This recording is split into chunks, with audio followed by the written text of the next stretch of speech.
le parcours des guerrières.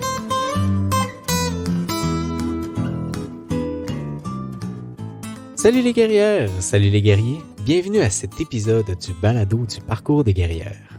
Le parcours des guerrières est un balado enregistré en direct où l'on prend, ensemble, le temps pour rencontrer une personnalité féminine d'inspiration, d'exception. Aujourd'hui, ma guerrière est matinalière à la radio Sequoia FM à Québec, où elle anime l'émission Québec Réveil. En plus d'être réalisatrice, chroniqueuse, animatrice et féministe activiste et impliquée, elle est l'instigatrice du projet La Revengeance des Duchesses. C'est avec une grande joie que je rencontre Marjorie Champagne. Marjorie, bonsoir! Salut! Comment vas-tu? Eh bien, ça va très bien. Je suis très contente d'être là. Merci de l'invitation. Là. Je suis comme toute touchée là, de faire une entrevue officielle avec toi, que j'ai déjà reçue d'ailleurs. Donc, on se retourne de l'autre côté. C'est le fun. Ça me fait plaisir. J'ai eu des insights de gens qui m'ont dit « Oui, il faut que tu interviewes cette personne-là. » Et je ne me suis pas laissé attendre. En fait, j'ai juste attendu le bon moment dans la saison pour le faire, mais ça faisait partie des plans dès lors que j'ai entendu ça. Bon. Ben, c'est flatteur de savoir qu'il y a des gens qui t'ont référé à moi quand même. Merci à ces gens. Je le pense également et c'est pour ça que je t'en fais part. Donc, voilà, je ne sais pas si tu connais bien le concept de l'émission, mais l'idée est un peu de parler de ton parcours, donc ce que tu as réalisé dans les dernières années qui ont amené à la personne que tu es, qui a défini, qui est Marjorie Champagne. Donc, je vais t'avouer une chose, il y a tellement de choses sur toi, sur Internet, quand on Google ton nom... C'était peur, hein? Ça fait peur. Mais en fait, il y a deux choses difficiles que j'ai remarquées quand je prépare mes émissions, c'est les personnes qui ont rien et c'est les personnes qui ont beaucoup. Moi, je fais partie des beaucoup. Tu fais partie des beaucoup, ouais. Donc, on tape ton nom sur Google, c'est au moins 8 pages qu'on a à éplucher pour réussir à essayer d'avoir un aperçu de qui tu es. Donc, j'espère, à travers ça, pas avoir trop pris de bruit et de garder des choses finalement inutiles, mais tu me rapporteras sur le droit chemin si jamais je pars sur des choses qui finalement servaient à rien dans ta vie et qu'il y a des choses franchement plus importantes. Comme dans un jeu questionnaire, le passe. Passe. Celle-là, ça sert à rien, ça.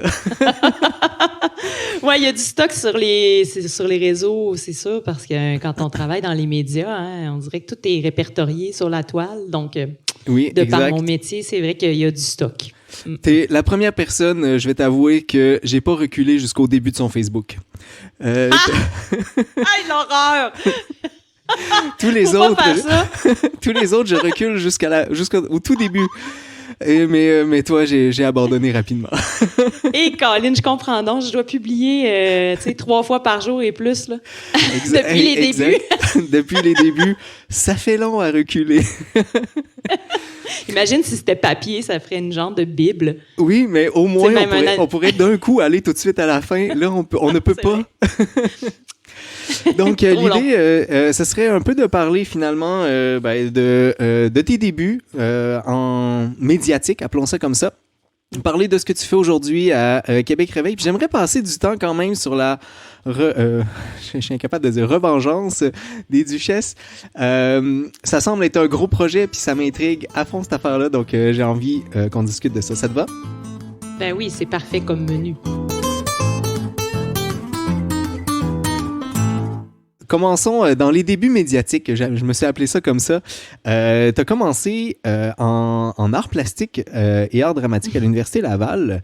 Ça remonte à quelques années déjà. Pourquoi tu avais décidé d'aller dans cette avenue-là?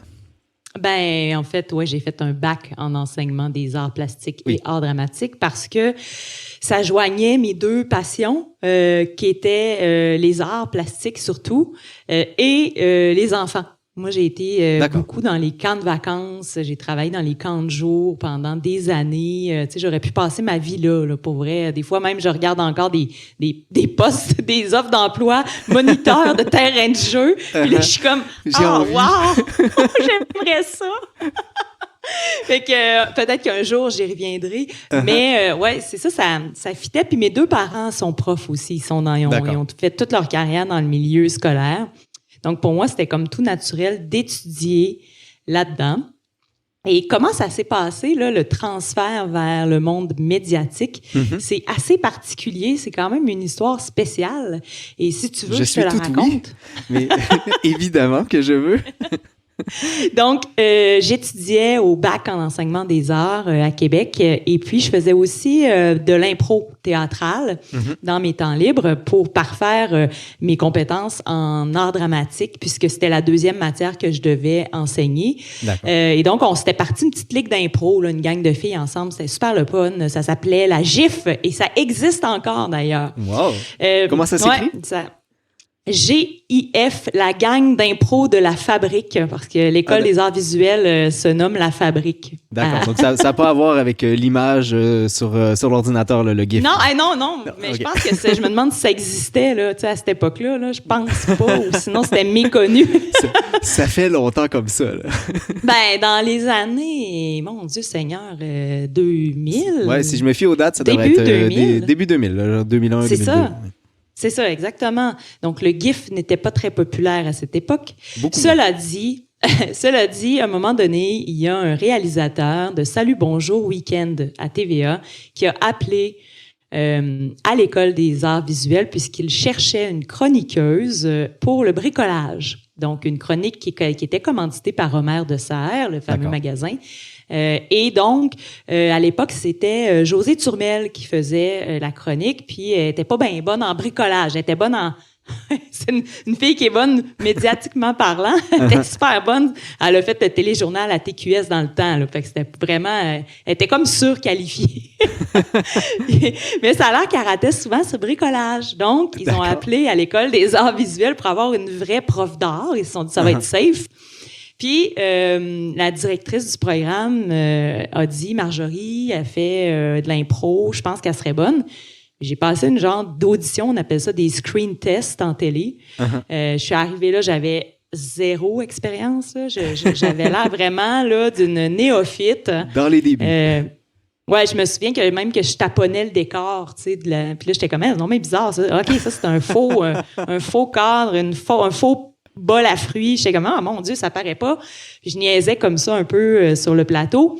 Puis finalement, je l'ai eu. Tu sais, j'étais comme, comment ça, c'est moi qui a eu cette affaire-là, tu sais. Puis ça a été ma première expérience médiatique à Salut Bonjour Week-end. C'est comme si j'avais... Parce que c'est quand même un gros poste, là, parce qu'il y a beaucoup de gens qui écoutent ça. Puis moi, c'est comme si j'étais partie à l'envers, dans le fond, mon parcours. Dans le sens où j'étais très, très connue à cette époque. Non, j'exagère, mais... Je me faisais reconnaître pareil, tu sais, pour mes chroniques de bricolage, tu sais, par des gens qui aimaient ça. Puis, bref, maintenant, je me fais pas nécessairement reconnaître, mais c'est pas grave, c'est pas ça qui est important. D'où le fait que tu dis d'être parti à l'envers. C'est ça, exactement. Fait que ça, c'est vraiment là, les débuts, là. Début. Si tu veux, je poursuis sur cette belle lancée. J'en prie. Ben c'est ça. Puis là, j'ai beaucoup aimé faire mes chroniques. J'ai fait ça pendant 1 an et demi, à raison d'une fois par semaine, parce que Salut Bonjour Week-end, ce n'est que le samedi et le dimanche. Donc moi, c'était le samedi. Ça ressemblait à quoi là? Je t'arrête 2 secondes là-dessus. Là. Qu'est-ce que tu faisais comme bricolage? Ben, tu sais, mettons, des affaires des colliers, là. T'achètes des petites perles, tu fais des colliers. Donc, c'était pas nécessairement quelque chose de très, très difficile, là. Non, pour moi, c'était très, très facile, là. Tu sais, du scrapbooking, des décorations de Noël, tout ce qu'on retrouve chez Homer de Serres, là, pour décorer les petits bricolages faciles, là. Fait que moi, je m'amusais vraiment beaucoup. J'aimais beaucoup ça, mais j'aimais surtout le monde de la télé. Je suis comme tombée en amour avec le fait de communiquer ma passion via les médias. Là, j'ai vraiment pogné quelque chose. Fait que j'ai voulu, quand mon contrat s'est terminé, j'ai voulu retrouver cette expérience-là. Et puis, c'est là que je suis allée faire de la radio bénévolement à CKRL, une radio communautaire de Québec. Fait que là, j'ai fait de la radio bénévolement pendant un été. Puis par la suite, là, j'ai eu la chance de faire l'émission du matin un petit peu parce que l'animateur du matin de cette époque-là, il est parti super vite sur un coup de tête et là, on a pointé le regard vers moi puis on a dit « Toi, ça te tenterait-tu? » J'ai dit « Ben OK, mais tu sais, je connais pas ça ben. » C'est comme une enfilade de hasard. Qui s'est déroulé.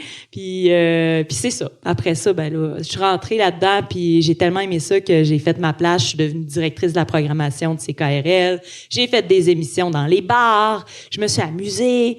Puis là, c'est vraiment là, l'apprentissage sur le tas qui est arrivé. Là. Oui, ben j'imagine dans une... particulièrement, en fait, ça doit être le cas dans les... radio communautaire là, où souvent tout est à faire soi-même finalement là, parce qu'il y a une moins grosse équipe qui s'occupe de réaliser toutes les choses. Ben, ce qui est le fun, c'est que oui, on peut se permettre d'apprendre parce que c'est un milieu qui est professionnel pour celles et ceux qui sont payés, mais il y a très peu d'animateurs payés dans les radios communautaires. Des fois, il y en a qu'un seul ou une seule. Des fois, il y en a deux le matin ou au retour. Mais sinon, la radio communautaire, c'est né du besoin de donner un micro aux citoyens et aux citoyennes. Tu sais, c'est un peu comme Twitch là, dans le fond, quand Twitch n'existait pas. Pour donner une voix aux gens, ben, on créait des radios communautaires, souvent dans des endroits où il n'y avait aucun autre média qui pouvait rejoindre la population, tu sais, dans les campagnes, mais en ville aussi, il y a eu de ces radios communautaires qui ont été créées. Puis d'ailleurs, la première radio communautaire francophone en Amérique du Nord, c'est CKRL à Limoilou, où moi j'ai fait là, mes premières armes. Puis grâce à cette radio-là, j'ai tout appris là. Tu sais, je veux dire, j'ai compris c'était quoi un communiqué de presse. J'ai compris comment faire une entrevue. J'ai compris comment faire de la mise en onde. Tu sais, les pitons là, puis tu sais ouvrir les micros, puis partir les tunes. J'ai vraiment été autodidacte là, là-dedans. Tout ça n'a rien à voir avec tes études, par exemple, en art dramatique, et ça a tout à voir avec apprendre sur le tas. Pas mal, je te dirais, pas mal. Puis je me plais souvent à dire que j'ai quand même enseigné quelques mois. J'ai fait mes stages en enseignement. J'ai enseigné 4 mois. D'accord. au primaire en art plastique. Puis je dis souvent à la blague que je suis allée en radio parce que quand j'enseignais, ben le public me dérangeait, mais à la radio, ils me dérangent plus. Ils sont pas là. C'est ça. Quand même qu'ils sont en train de crier ou courir partout, ça change rien. Pas. Fait que, mais ça, c'est une blague, là. J'aime beaucoup les enfants. Ça respecte ce qu'on a dit au tout début, en tout cas. Oui. Visiblement, t'es une fille de projet, là. Donc, t'as déjà mentionné Salut, bonjour, week-end, où t'as eu ta chronique bricolage. T'as été réalisatrice du documentaire pour les 50 ans du Trident. T'as fait partie de l'IT Classique. T'as été réalisatrice, à l'IT Classique à la Fabrique culturelle.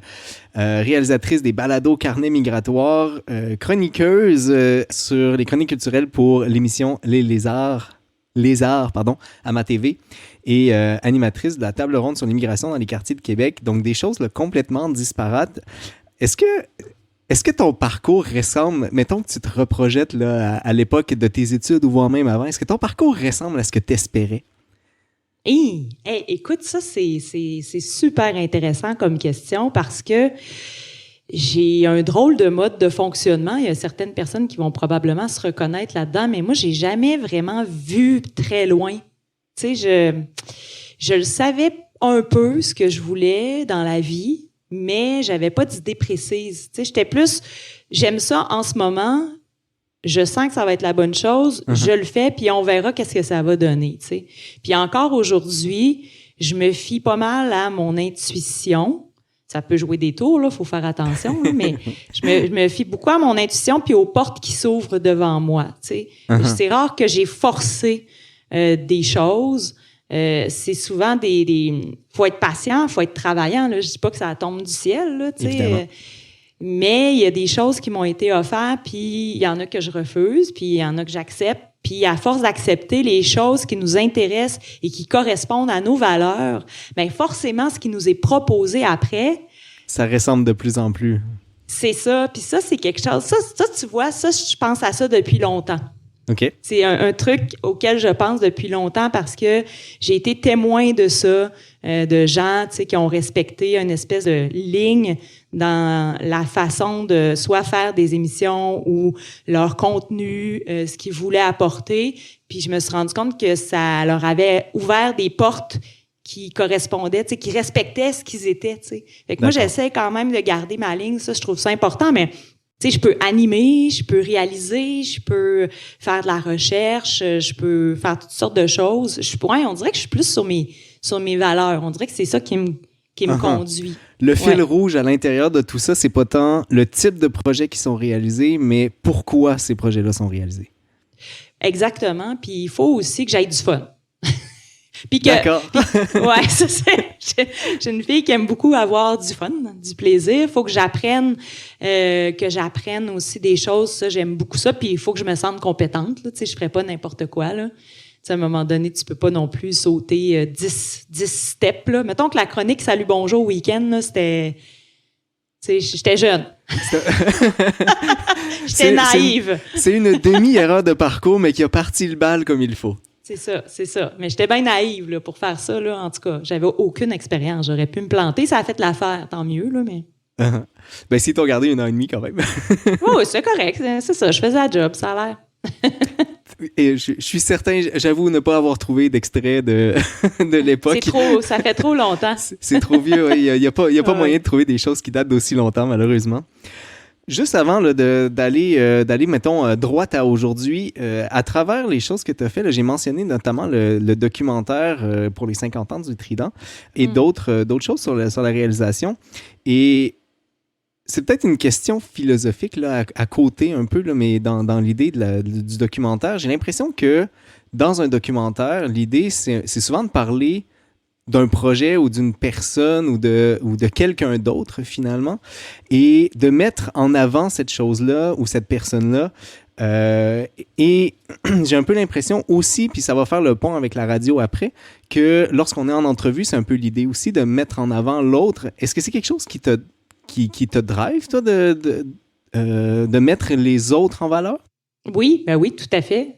C'est comme le métier d'intervieweur, c'est tout à fait ça. Puis, c'est drôle que tu dises ça parce qu'on va reparler de la revengeance des duchesses, là, mais la revengeance des duchesses, c'était très exactement ça, le projet.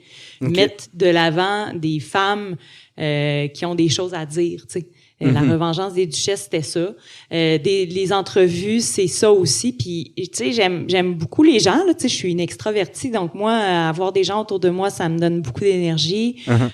On dit de moi que je suis quand même accueillante. Tu sais, ça, je le prends. Tu sais, des fois, moi, ça, je suis pas pire. Ça, je sais que c'est correct. Je te confirme.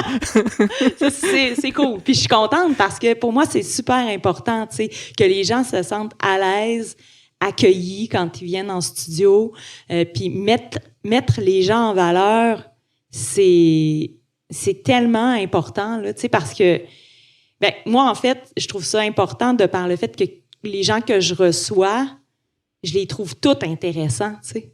Ils ont tous apporté quelque chose, soit artistiquement, soit dans le communautaire, soit par leur lutte politique ou sociale, tu sais.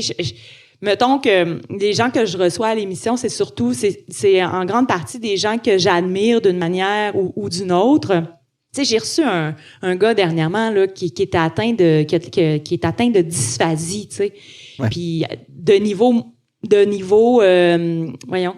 moyen à grave là, tu sais.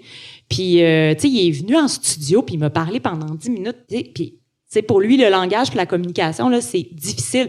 Je te jure, il est parti puis j'étais comme tu sais, j'étais de même, mais il est donc ben hot, tu sais. Puis j'étais comme, ben voyons, j'en revenais pas, tu sais.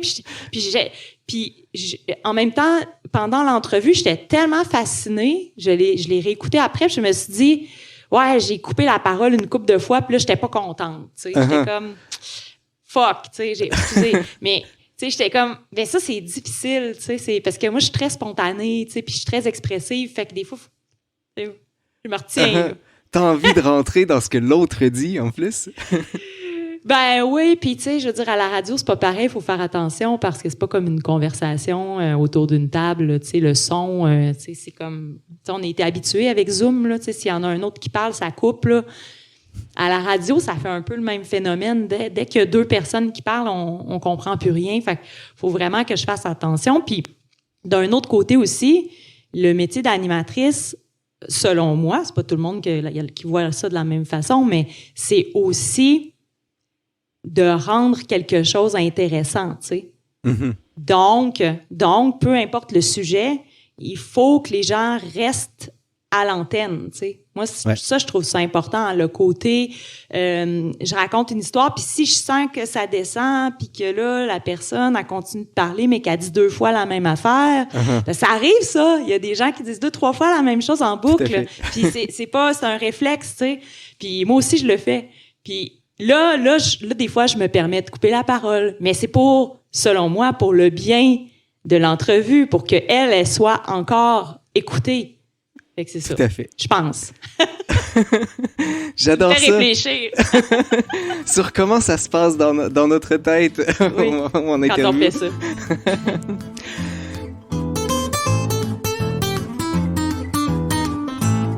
Je nous amène un peu plus récent. Donc, je l'ai entendu dire Sequia FM, mais j'aurais aimé ça que ce soit Skia ou Sequia. Oui. Je suis un peu déçu. Sequia, vous le dites au long. On dit aussi, il y en a qui s'amusent à dire Sequoia, comme l'arbre. Ah, d'accord. Je trouve ça beau aussi. Qu'est-ce qu'il y a? Moi, c'est à ça que je pensais. Je croyais que c'était ça, les lettres au début, jusqu'à ce que je vous entende le dire. J'étais un peu déçu, je vais t'avouer. T'es Morning Woman à Québec Réveil, à la radio en question. Morning Woman, j'ai vu le nom en français de ce que c'était, je me souviens plus, je suis désolé. Matinalière. Matinalière, voilà, j'avais tellement trouvé ça beau en plus. Donc, tu sais, matinalière, merci. C'est quoi le défi d'une matinalière? Se lever debout. OK, je te comprends là-dessus. Non, mais moi, c'est pas si tôt. Ben, tu sais, je dis toujours ça. Là, je dis toujours, là, les gens, ils me regardent, hey, tu dois te lever tôt. Hein? Puis là, je dis toujours, ben, c'est pas si tôt si on compare à d'autres émissions matinales. Puis c'est vrai, moi, je commence à 7h30, tu sais. Mm-hmm. Mais je me réveille à 5h15, tu sais, parce que. Ben, c'est ça. Il y a quand même une petite réaction, là, on le voit ici. Mais, tu sais, en même temps, il y en a qui ont des bébés puis ils se réveillent à 5h15 aussi. Ouais. Mais je te dirais que ça, c'est quand même un bon défi parce que la première année, mon corps était vraiment comme engourdi, là. C'était vraiment bizarre. Je me sentais tellement zombie, là. Uh-huh. Puis mon corps et mon esprit, là, étaient en mode d'adaptation, même si c'est comme... Tu sais, 6h15, c'est correct, mais 5h15, on dirait que ça passe pas, là. Je te comprends. Mais c'est ça a pris quand même 1 an avant que je m'habitue. Puis là, maintenant, okay. Moi, je me réveille automatiquement. Tu sais, je pourrais ne pas mettre mon réveil, là. Puis je suis full en forme, là. Tu sais, il n'y a aucun problème. À part si je sors le soir. Ça, il ne faut pas que je fasse ça. D'accord. Donc, ça t'empêche de sortir le soir. Tu peux les vendredis soirs et les samedis soirs. Oui. Oui, c'est du lundi au jeudi, en fait. Est-ce que tu as choisi de faire une émission matinale ou c'est arrivé comme ça? Puis si tu as choisi, ou même si t'es arrivé comme ça, dans le fond, est-ce que c'est quelque chose que tu aimes particulièrement, contrairement ou par opposition, mettons, à une émission qui serait dans la journée ou en soirée? J'adore le matin, pour vrai, là. C'est quelque chose il y a comme quelque chose de vraiment beau, premièrement, quand on se réveille, puis qu'on voit la ville se réveiller, là. D'ailleurs, une de mes tunes préférées, c'est il est 5h, Paris s'éveille du Tron. C'est une tune que j'adore, puis ça parle justement de la ville qui se réveille.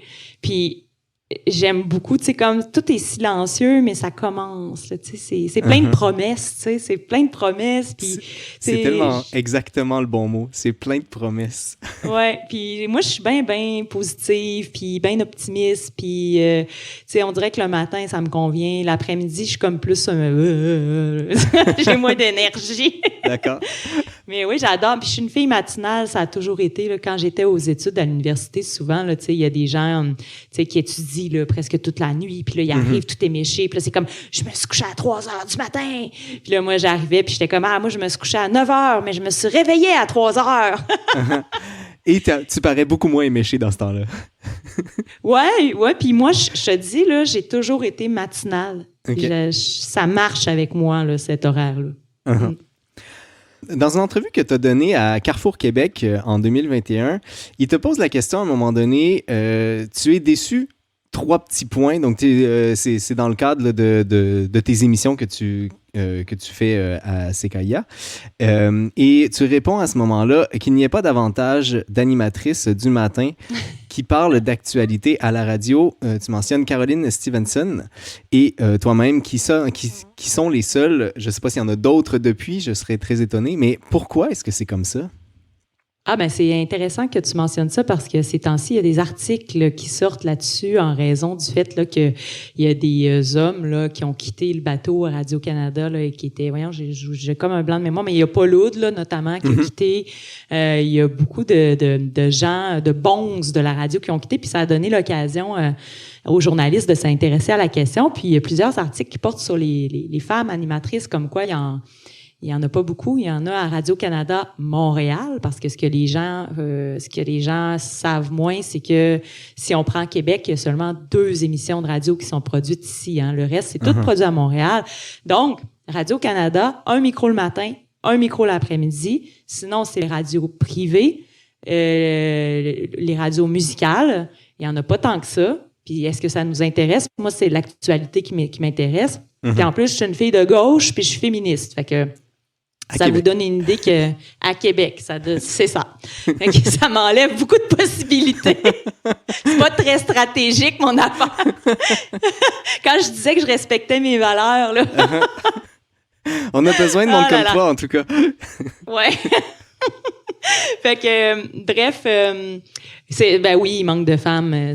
Puis une des raisons là, qu'un propriétaire de radio privée donnait, là, c'est que les femmes veulent pas toujours se commettre en radio le matin à cause de la famille. C'est vrai que ça peut être plus difficile pour certaines femmes. Pour des femmes qui ont des enfants, avec la famille, c'est vrai que c'est compliqué. Puis aussi, il y avait un truc vraiment bizarre, là, puis poche, là. Semblerait que les auditeurs trouvent ça énervant, les voix de femmes le matin. Des voix aiguës, criardes. Ils voudraient pas ça. Mais bon, y a-t-il une étude qui a été faite là-dessus? Là? C'est une autre affaire, là, mais... Ça a été dit par le directeur en question, c'est ça? Mais cette partie-là de voix criarde et nasillarde, je m'en souviens plus c'est qui l'a dit, mais ça faisait partie des raisons énumérées dans l'article, puis je trouvais ça poche. Tu sais, j'étais comme, voyons donc. C'est complètement niaiseux, ça. Passons outre ce chose un peu ridicule, effectivement. Ouais. Dans les premières années de l'émission, en fait, je me demande si c'est même pas la chaîne au complet, tu as participé au financement à la Ruche Québec. Donc, vous êtes allé chercher un peu plus de 30 000 $. Félicitations. Merci. Et quelle stratégie tu as adoptée pour que ça fonctionne? En fait, c'était pour l'émission. C'était vraiment que pour l'émission Québec Réveil. On avait perdu 2 commanditaires majeurs à l'époque qui finançaient là, comme mon salaire. C'est aussi simple que ça. J'étais allée chercher mon salaire. Fait que c'est soit ça ou soit je perdais mon poste. Fait que moi, je me suis retroussé les manches. J'ai appris ça 3 semaines avant la fin de l'émission, à peu près à cette époque-là. Okay. C'est comme là, l'émission se termine le 16 juin. Là. J'apprends qu'on n'a plus d'argent pour me payer. Fait que je fais comme OK. Est-ce qu'on peut s'essayer de faire une campagne de sociofinancement?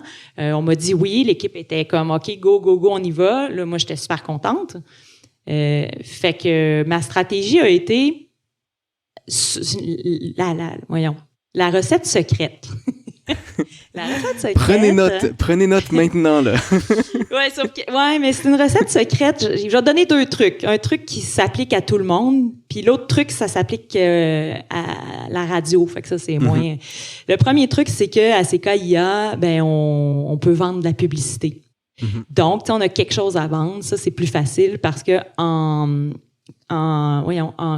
contrepartie des dons, je vendais des campagnes de publicité ou des chroniques commanditées dans mon émission. Fait que ça a très bien marché parce que les commerçants ont embarqué, les organismes communautaires se sont achetés des campagnes de pub un peu à rabais, mais moi, ça rentrait dans l'argent que je faisais.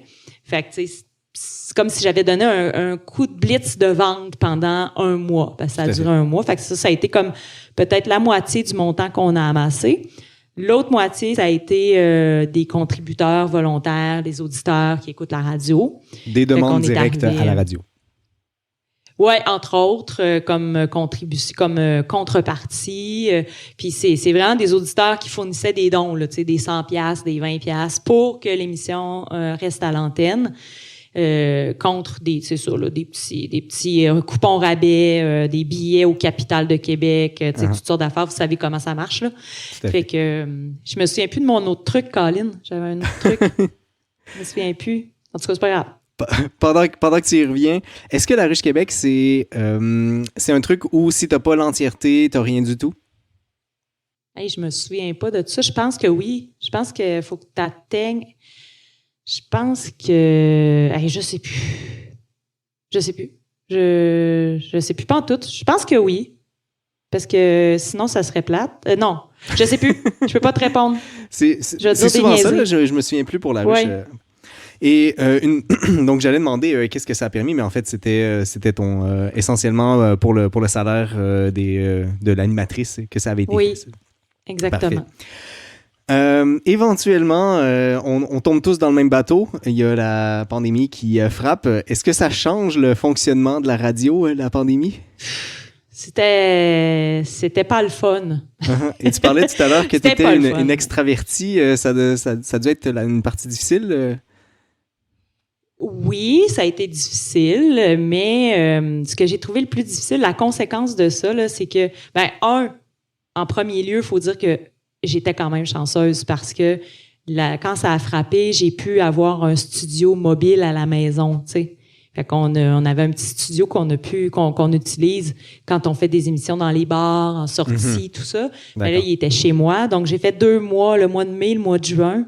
Mois d'avril, le mois de mai, le mois de juin, j'ai fait l'émission de chez moi. Puis les invités étaient par téléphone ou par lien Internet. Puis, tu sais, c'était quand même cool parce que...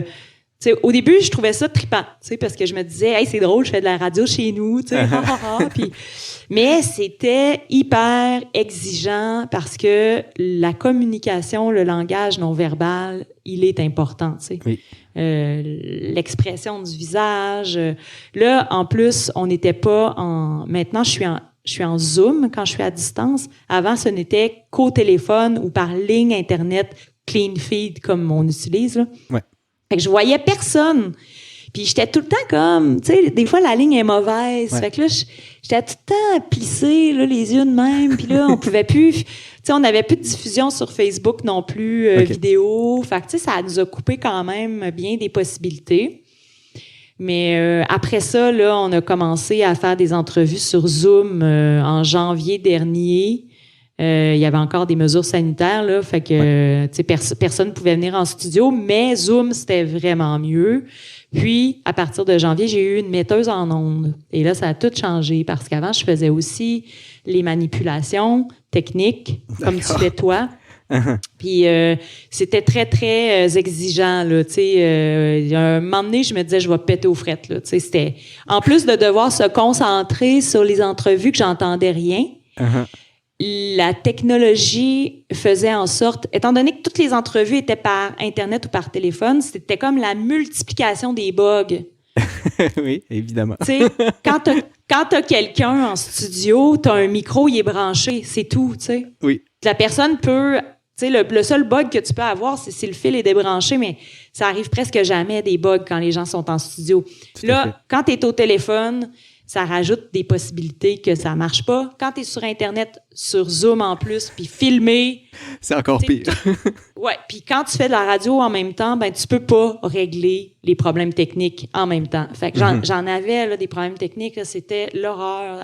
Tous les jours, il y avait quelque chose qui arrivait.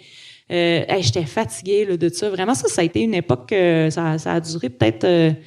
ça a duré une bonne année et demie, là. Un an, là. C'était tough. Ouais, Zoom, ça a ses bons côtés et ça a ses moins bons du fait que, justement, comme tout le monde l'utilise, ben, éventuellement, et c'est pas tout le monde qui a les connaissances pour faire fonctionner s'il y a quelque chose qui marche pas. Là. Oui, c'est ça, parce que des fois, c'est pas nous, c'est l'autre. Mm-hmm. Mais maintenant, je suis grillée, comme on dit, là. Là, les gens reviennent en studio, premièrement. Après ça, quand ils sont à distance, ils sont par Zoom, donc je les vois. Ce qui aide beaucoup, c'est pas seulement par téléphone. Puis j'ai une metteuse en ondes qui s'occupe de gérer les bugs s'il y en a. Là, moi, je suis aux anges. Est-ce que ça a ouvert ce côté-là que tu n'aurais pas eu avant, par exemple, quoi qu'il y avait quand même le téléphone, évidemment, mais d'aller chercher des invités plus loin que ce que tu aurais fait avant? Oui, c'est intéressant parce que oui, effectivement, c'est parce que d'habitude, on avait le réflexe de se dire... on priorise le studio, tu sais. Fait que nécessairement, tu priorises les gens de Québec. Puis de toute façon, nous, c'est notre mission, là, de prioriser les gens de Québec. Mais maintenant, j'hésite vraiment moins à dire aussi à quelqu'un, si t'es pas à l'aise, si t'as pas le temps, si t'es pris avec ta famille, tu sais, Zoom, c'est bien correct, tu sais. Fait que, tu sais, moi aussi, je me dis, c'est pas une solution de rechange, c'est une option.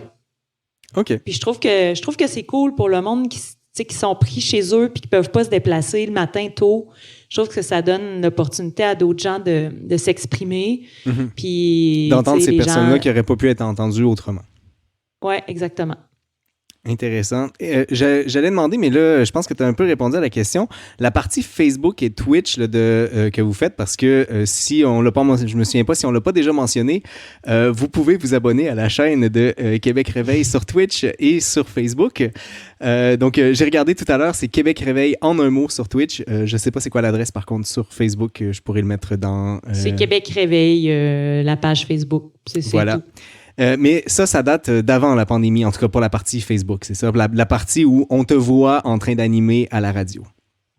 Oui, ça date. Même la personne qui faisait l'émission avant moi l'a fait là, pendant 2 ans avant moi. Fait que ça fait 6 ans que l'émission est diffusée live sur Facebook. Twitch, ça doit dater de septembre dernier. D'accord. Fait que c'est Facebook, ça marche quand même bien parce que notre communauté est là depuis le début. Puis ça nous donne l'occasion aussi de couper des clips puis de les envoyer au cours de la journée. Toutes les entrevues sont découpées puis elles voyagent de façon indépendante sur les réseaux. Fait que ça, les gens, je sais qu'ils apprécient beaucoup. Puis c'est la plupart des gens qui me disent qu'ils écoutent l'émission, ils disent j'écoute les segments là, sur Facebook là, quand je les vois, ils écoutent une entrevue à la fois de 8-10 minutes qui voyagent dans leur réseau parce que ça traite d'un sujet qu'ils apprécient puis ça passe dans leur fil. C'est souvent comme ça qu'on réussit à rejoindre les gens. Donc, est-ce que tu vois ça un peu comme une façon de faire de la radio augmentée? Ben oui, tout à fait. Ben oui, parce que moi, je suis très, très multiplateforme, tu sais. J'ai toujours tripé sur les médias sociaux depuis que c'est apparu. J'ai géré des pages d'émissions de télé quand il n'y avait même pas d'algorithme Facebook, là, tu sais. Fait que c'est très cool, d'ailleurs. C'était vraiment le fun. C'est plus simple. Tout le monde répondait, tu sais. Tout le monde voyait la publication. Fait que c'était très le fun. Mais moi, j'ai accepté aussi le micro à CKIA. Ben, j'ai accepté, j'ai appliqué, puis tu sais, comme, c'est moi qui le voulais, là, puis tu sais, je l'ai eu, fait que je suis chanceuse. Mais après ça, tu réfléchis, puis tout ça. Mais un des arguments pour lesquels je voulais prendre ce micro-là, c'était à cause de ça. Tu sais, je me disais, waouh, tu sais, c'est comme, on va rejoindre un autre public avec ça. Tu sais, c'était thrillant parce que moi, je savais que les gens de ma génération délaissaient un peu la bande FM, écoutaient de plus en plus des médias sur Internet, puis je me disais, oh, crime, eux autres sont sa coche, tu sais. Ouais. Tu sais, fait que ça m'enthousiasmait beaucoup, puis j'aime ça faire de la télé aussi. J'aime la radio, mais j'aime aussi la télé. Fait que là, ça me donnait l'occasion aussi de faire un peu de la télé, tu sais. Tout à fait. C'était comme un mélange des deux. Ça serait quoi ton dada si dans tout ce que tu animes, là, entrevues, parler de la, je sais pas, la météo, parler de l'actualité, qu'est-ce que tu préfères à faire à la radio? En termes de contenu? Oui. Hey, crime, c'est tellement une bonne question. J'aime les entrevues. Ça va être plus une question de... J'aime les entrevues qui parlent de sujets importants, profonds, mais qu'on réussit à aborder de façon digeste pour tout le monde, puis qu'il y ait un petit peu de rire là-dedans, tu sais. Uh-huh. Dans le sens où, tu vois, ce matin, j'ai parlé de la fermeture d'un local qui s'appelle Le Local. Là. C'est un peu mêlant, mais Le Local. Le local qui est là ferme. Pour... Le local ferme et il se cherche un local. Tu sais, c'est ça. D'accord. C'est ça. C'est ça qui se passe. Puis c'est un local qui accueille des gens dans le besoin, des gens vulnérables dans le quartier Saint-Roch. Puis tu sais, c'est quand même vraiment, vraiment dramatique que ça ferme. J'avais 2 personnes en face de moi qui étaient super motivées pour le financement, puis que ça ouvre, puis tout ça. Puis tu sais, on a engagé une conversation.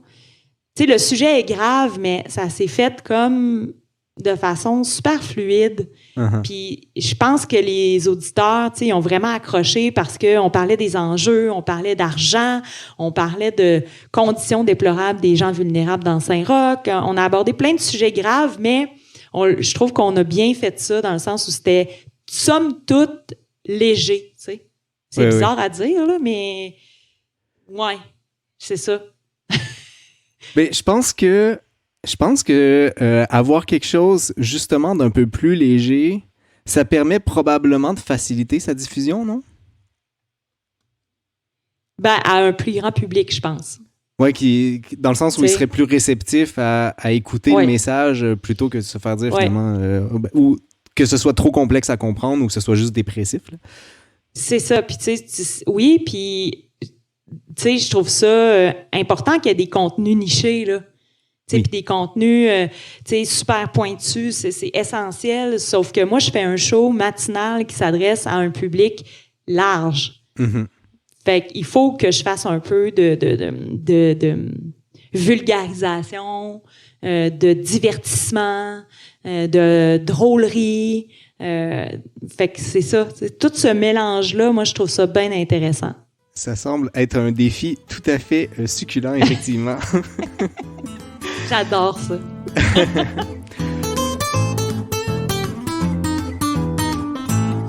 Il nous reste un peu moins d'une vingtaine de minutes. Je vais nous amener sur complètement d'autres choses. On recule un peu dans le temps, là, au début des années 2010.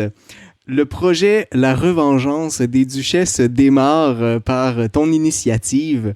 Premièrement, là, la chose que je me pose là, comme question, c'est ça signifie quoi revengeance? Je ne l'ai pas trouvé nulle part, la définition de ton mot.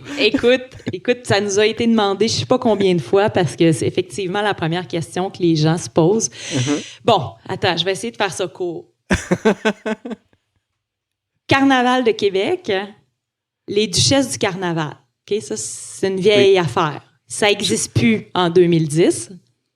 OK, ça n'existe plus. Nous revenons avec un nouveau concept qui dénonce l'ancien concept.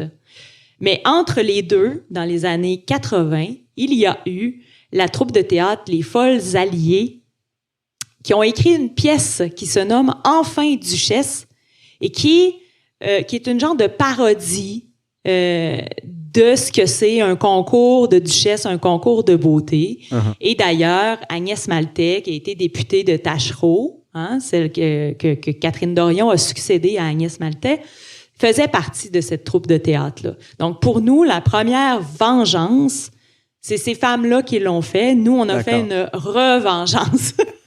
Je comprends. C'est ça, c'est tout réfléchi, ça, là. Mais c'est un très beau mot. Je vais avouer que c'est difficile à dire. Revengeance. C'est difficile. Ouais. Mais quand on le voit comme la deuxième vengeance, je pense que ça simplifie le mot un peu, là. Ouais, puis il y a quelque chose aussi, moi je dis toujours qu'il y a quelque chose qui vient de l'enfance aussi. Tu sais, des fois, quand on était jeune, on disait « Je vais me revenger! » Oui, d'accord. Fait que c'est ça. Je vais nous envoyer un petit extrait d'un documentaire de la Fabrique culturelle dont tu as été réalisatrice, si je ne m'abuse. Oui. Donc, je nous envoie ça et on en parle après. Donc, elle devait vendre des bougies, puis bon, celle qui en vendait le plus avait plus de chances d'être nommée reine. Donc, il y a vraiment un lien avec le marché, avec une sorte de capitalisme. Donc, non seulement elles doivent être belles, mais elles doivent être vendables, ou elles doivent servir la vente ou servir le commerce qui entoure le carnaval.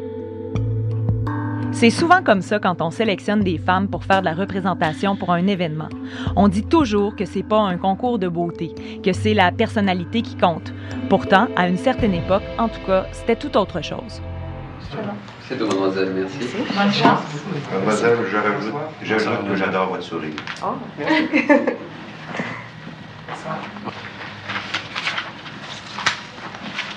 Ils étaient beaux, son sourire? Un chaque bord. Ça, là, mon Dieu, Seigneur. Autre temps, autre mœurs, hein, comme on dit. Oui, ça fesse dans le dash. Ça fesse vraiment très fort, particulièrement la moue qu'il fait lorsqu'elle part. Je trouve ça tellement violent. Oui.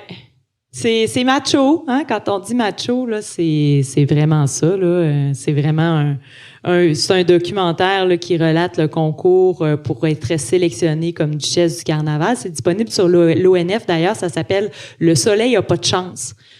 Si jamais les gens veulent le voir, là, c'est vraiment super intéressant.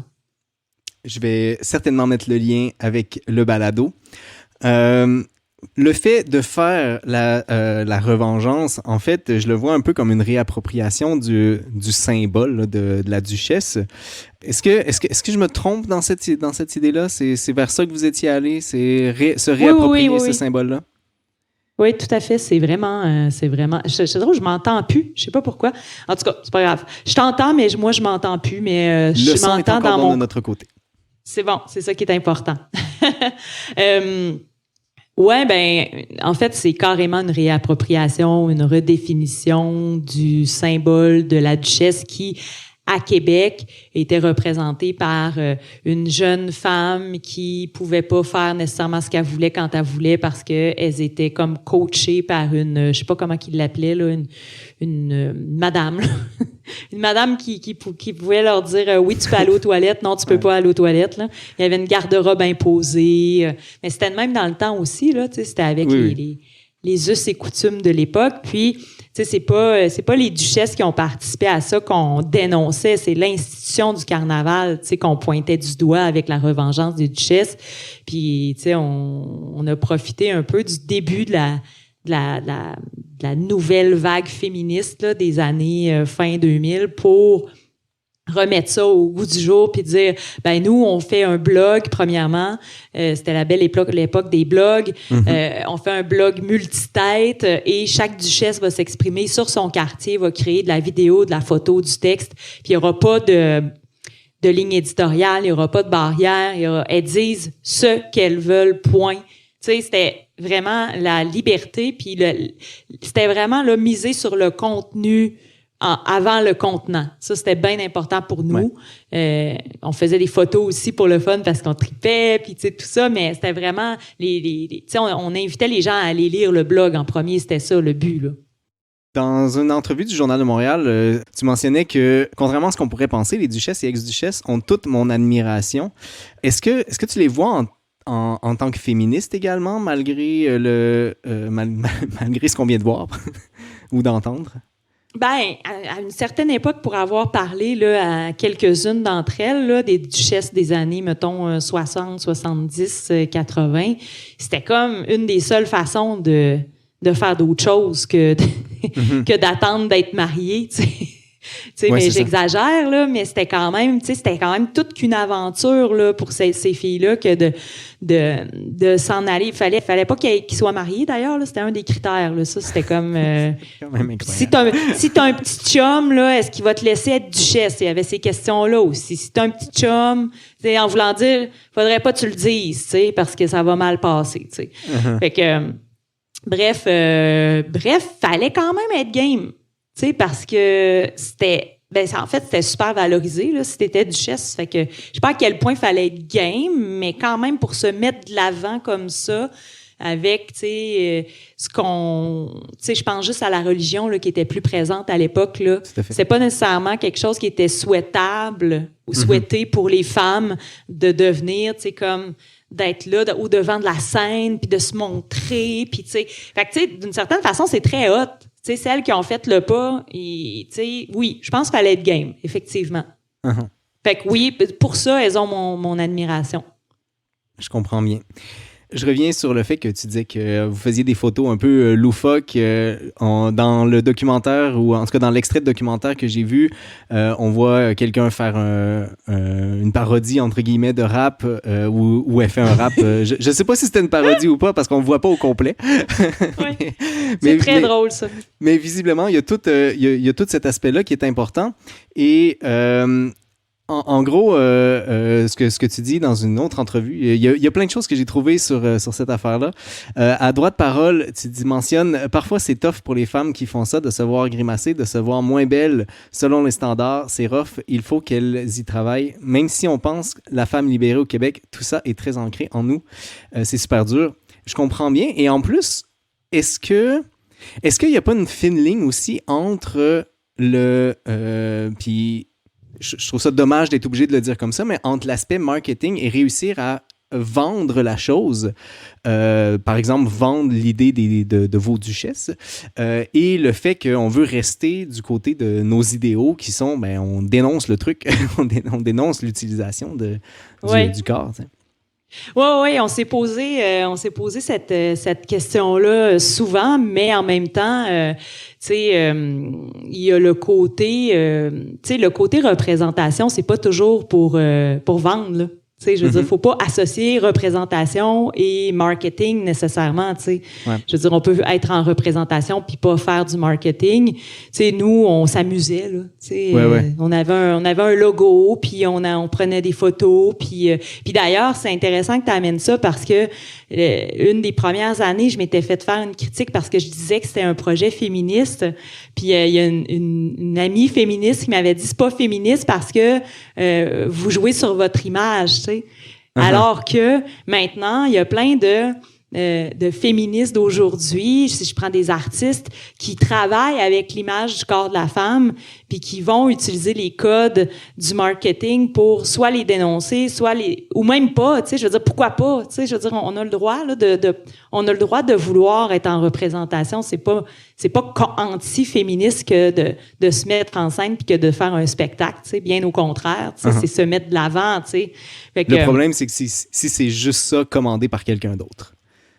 Oui, exactement. Oui, c'est tout à fait ça. C'est que à l'époque, c'est ça, c'était commandé par quelqu'un d'autre. Puis les duchesses, on va se le dire, tu sais, elles servaient à vendre des bougies.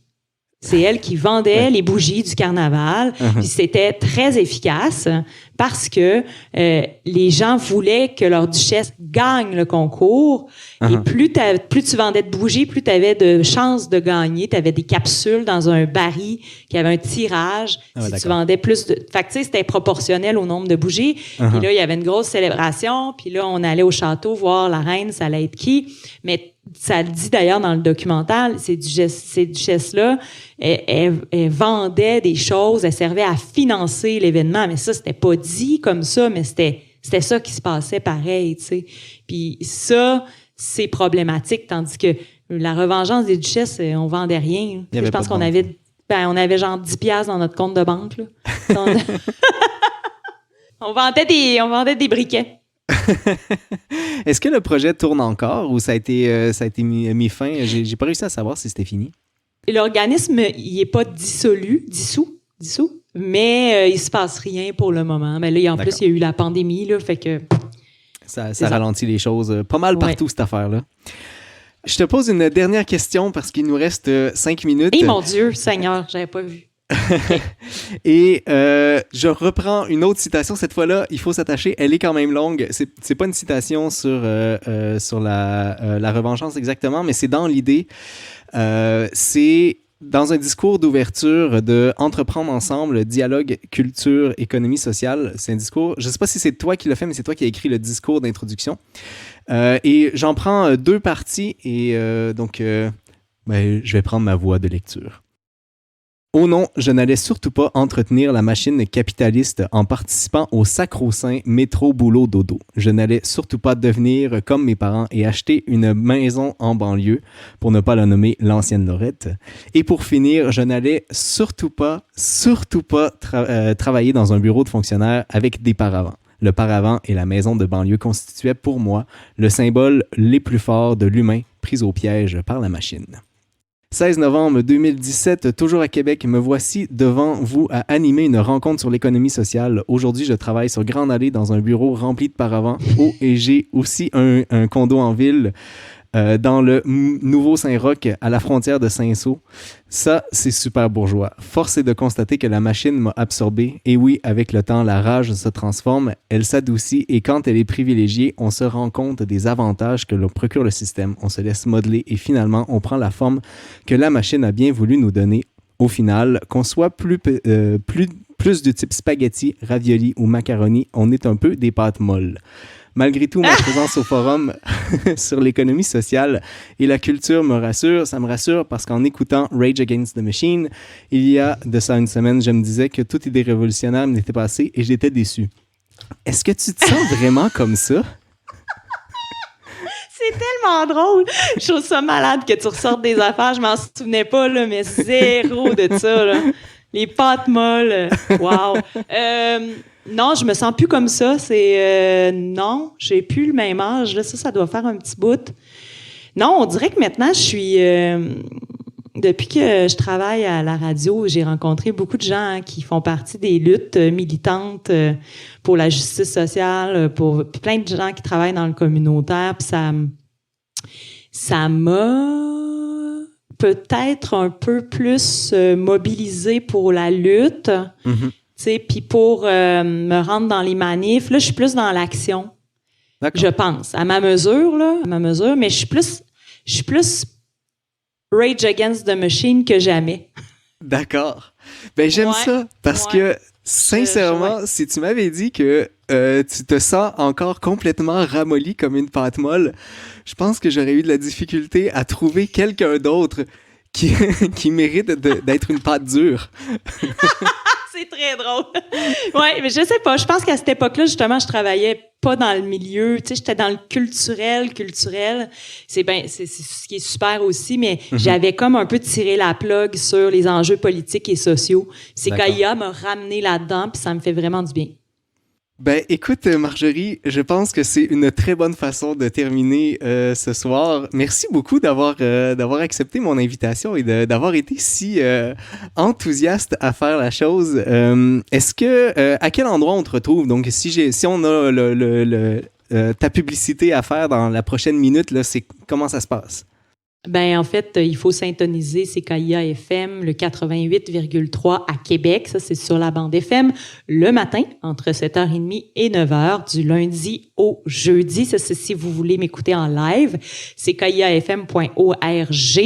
Québec Réveil, page Facebook. Québec Réveil, chaîne Twitch. Puis sinon, ben on peut aussi s'abonner à la chaîne Spotify si on veut m'écouter en balado. On a une chaîne Spotify. Je suis sur Apple Podcast aussi. Fait que il y a pas mal d'affaires. J'ai une page pro aussi, Marjorie Champagne Pro. Si vous voulez me faire une demande d'amitié, ça peut être la page perso aussi. Il y a pas de problème. Parfait. Donc tout ça sera évidemment ajouté à la page lorsque ça va être envoyé sur Facebook. Il y a un commentaire. Il y a un commentaire, oui, donc de Maman Lily. Une super belle personne, très intéressante et très bonne communicatrice. Ça donne vraiment le goût d'écouter son émission. On a eu pas mal d'autres personnes quand même qui ont été avec nous. Le chat a été super silencieux. Je pense qu'on a tous été omnubilés par toi, Marjorie. Hey, bonne. Hey, merci beaucoup. C'était super le fun. Vous venez d'entendre le parcours des guerrières avec Marjorie Champagne. Notre prochain rendez-vous sera avec Isabelle Doré. Isabelle possède un parcours explosé qui l'a menée jusqu'à être professeure adjointe à l'École de kinésiologie et des sciences de l'activité physique de l'Université de Montréal. Passionnée par la santé mentale positive, elle travaille avec les adolescents et adolescentes, ainsi que les populations cancéreuses et immunosupprimées. Si vous êtes intéressé à assister à l'enregistrement du parcours des guerrières, je vous invite à vous abonner à la page du Scientifique du lundi sur Facebook pour être notifié des différents événements à venir. Avec vous, c'était le Scientifique du lundi qui vous souhaite bonne science.